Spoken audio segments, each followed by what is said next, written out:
Hello sa mga katrupang at mga kamarites ko! Welcome back to our vlog! May ichichika lang ako sa inyo kasi naging influencer era na nga itong mga anak ni Small Laude Charot.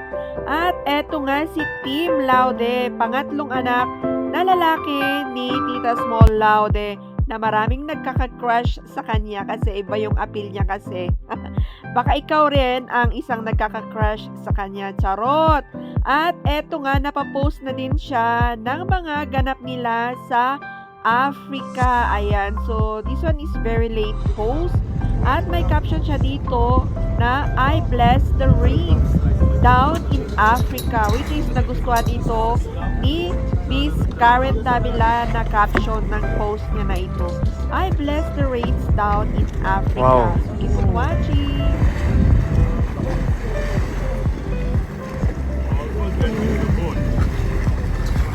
Damn.